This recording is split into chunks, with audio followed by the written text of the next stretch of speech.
안녕하세요. 오늘은 우리 각자의 삶에 아주 깊숙이 새겨져 있는 여러 세대에 걸쳐 이어진 보이지 않는 유산에 대한 이야기를 한번 같이 나눠볼까요?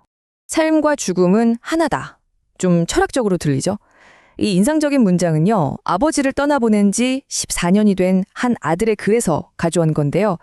사실 이 말 속에 우리 모두의 이야기가 담겨 있을지도 모릅니다. 모든 이야기는 바로 여기서부터 시작돼요. 아버지가 돌아가신 지 14년이란 시간이 흐른 거죠. 그 슬픔이 이제는 자기 자신을 깊이 들여다보는 성찰의 거울이 된 거예요. 과연 그 거울 속에서 뭘 발견했을까요? 자, 그럼 그 답을 같이 한번 찾아가 볼까요? 나는 누구인가? 이런 근원적인 질문 앞에 서면 우린 보통 내 안에서만 답을 찾으려고 하잖아요. 근데 이 이야기는 우리한테 조금 다른 곳을 보라고 말하고 있어요. 지금의 나는 그냥 어느 날 똑딱하고 만들어진 게 아니라는 거죠. 어쩌면 나도 모르는 사이에 내게 스며든 우리 가족의 습관, 또 묵묵히 지켜왔던 어떤 원칙들, 그리고 가슴속에 품었던 그 꿈들이 다 모여서 지금의 나를 만든 건지도 모릅니다. 이 이야기의 한가운데에는요, 한 가족을 정말 든든하게 바치고 있던 두 개의 커다란 기둥이 있어요. 바로 아버지와 어머니죠. 이 두 분은 서로 다른 방식으로 가족이라는 집을 지켜내셨습니다. 아버지를 한 덩어로 표현하자면 그건 바로 굳건한 책임감이었고요. 어머니는 모든 걸 감싸 안는 따뜻한 품음 그 자체셨어요. 한 분은 흔들림 없는 원칙으로, 또 다른 한 분은 모든 걸 끌어안는 사랑으로 가족이라는 책을 한 장 한 장 채워나가신 거죠. 여기 보이는 이 원칙들, 이게 바로 아버지가 평생을 가슴에 품고 실천했던 뭐랄까 삶의 나침반 같은 거였어요. 가화만사성, 유비무환, 근검절약 이런 단어들은 그냥 글자가 아니었고요. 아버지가 온몸으로 살아낸 삶의 증거 그 자체였습니다. 특히 아버지의 희생을 생각하면 이 도시락 이야기는 빼놓을 수가 없어요. 당시 교장 선생님이라는 사회적 지위가 있으셨는데도 불구하고 매일 새벽에 손수 도시락을 싸셨대요. 이게 절대 인색해서가 아니었고요. 4명의 자녀와 대가족을 위한 가장의 말없는, 하지만 그 어떤 말보다 뜨거운 사랑의 표현이었던 거죠. 20명. 이 숫자가 뭘 의미하는지 짐작이 가세요? 바로 한평생 어머니의 따뜻한 품 안에서 보살핌을 받았던 식구들의 수예요. 무려 20명이 넘는 대가족을 어머니 혼자 돌보셨던 겁니다. 어머니의 하루는 정말 쉴 틈이 없었어요. 상상 한번 해보세요. 수도도 전기도 세탁기도 없던 그 시절에요.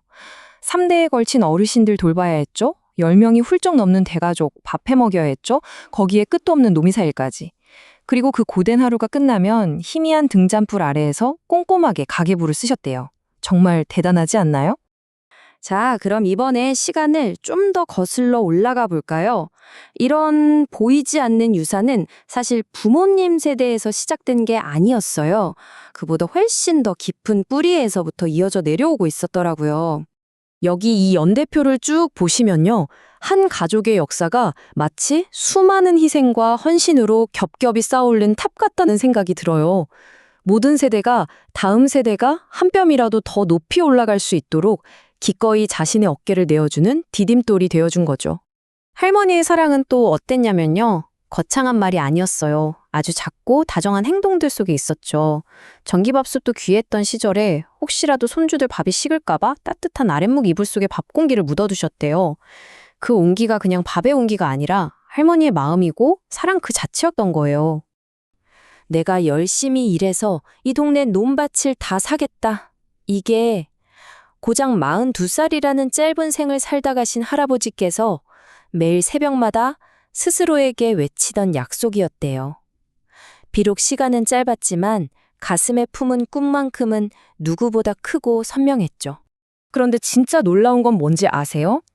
80년 전에 할아버지가 품었던 그 뜨거운 꿈이 오늘날 가족들의 밥상 위에 김이 모락모락 나는 쌀밥으로 올라오고 있다는 거예요.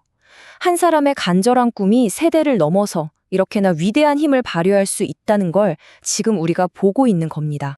자, 이렇게 과거를 한 바퀴 돌아서 이제 다시 현재로 돌아와 볼게요. 과거의 그 모든 헌신과 습관들이 과연 오늘날의 나에게는 어떤 모습으로 살아 숨쉬고 있을까요?